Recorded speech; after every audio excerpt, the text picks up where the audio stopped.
From the likes of Daredevil to the Punisher, people are excited to see these characters get away from Netflix and maybe be used in the MCU. And there are some people that even want to see characters like Iron Fist possibly get redeemed fully. Now let's go over all the details of when exactly every character comes back home to Marvel Studios. So 2020 is going to be a big year for Marvel Studios. Now, of course, going into 2021, just by the time we hit spring, it will be even better. In this video, we're going to tackle the Netflix characters and when exactly Marvel Studios can use each one of them again. Now, this goes all the way from, the likes of Daredevil, which of course was first, to the Punisher, which was the last. We're going to talk about all of these. How does this, lend itself towards these characters appearing in the MCU, and what happens next? So first and foremost, let's start with the first cancellation, which was Iron Fist, which was canceled on October 12th of 2020. I remember this one really hard. I was in Aruba vacationing. I was reading the immortal Iron Fist because I was getting a big video ready on where I think Season 3 should go and what they should do and what they most likely will do due to the ending. And then it was canceled. So I ended up making the video anyway, just being like, well, here's what we could have had, but that was that. So obviously, if you just take note, October 12th of 2020 is when Iron Fist is back at Marvel Studios. And yes, I'll talk about what I mean by officially back at Marvel Studios, considering they own him anyway, after I go through all the characters. After that, we're like, okay, well, Iron Fist, that was a given. I mean, lowest rated Marvel TV series, well, next to Inhumans, so it is what it is. We're good, nothing else is getting canceled. Here comes October 19th. Luke Cage is canceled. Well, that's another cliffhanger that's not going to get resolved, which means October 19th of 2020, that's when Luke Cage is back at Marvel. Now, okay, you've canceled the two series that were the least liked. Daredevil Season 3 just came out. It's getting tremendous reviews. We just find out it's the most watched thing Netflix has put out. Everything's got to be good, right? Wrong. November 29th, Daredevil is officially canceled, ending with the third season. We're not going to resolve that cliffhanger. So November 29th of this year, he's back. Here comes Punisher. Punisher gets canceled. February 18th.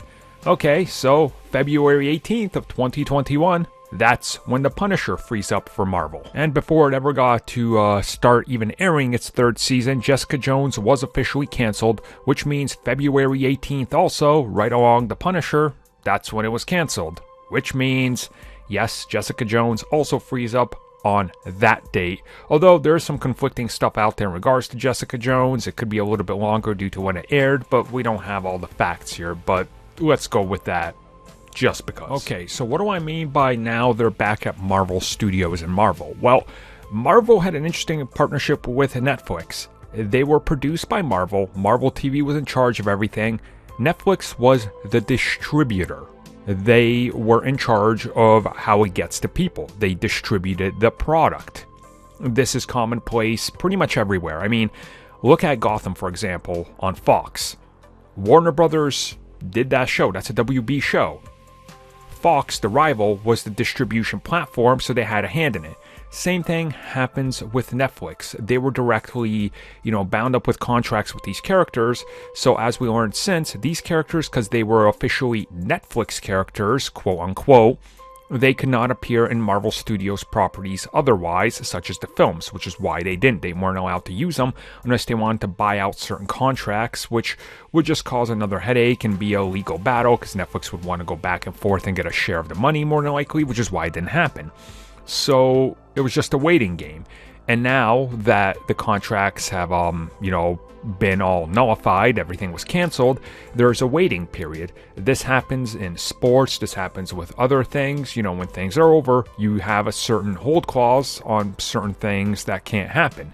And largely, this is important because of certain things that are happening and certain, people that hold on to certain rights, right? So things just have to kind of go and, through the natural course of time to be taken care of. So come this October, Iron Fist frees up. And come, 6 months later, The Punisher is free, along with Jessica Jones. So that means Marvel Studios can officially start working with these characters, can actually start using them the moment these characters are up.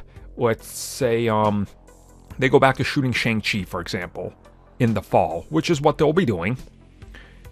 If they want, right now, they can be working on introducing Iron Fist in the scripting phase, and when they get back, and here comes October 12th, here's Iron Fist. We can add him to that movie if they want. They probably won't do that because logistics, and it would kind of take away from the vision, because we know they don't want to just jump into that and start altering everything, but they're free to do that now, which means characters like Daredevil can start appearing anywhere else if they want. And as Charlie Cox has said, he has a movie contract, so let's wait and see what happens.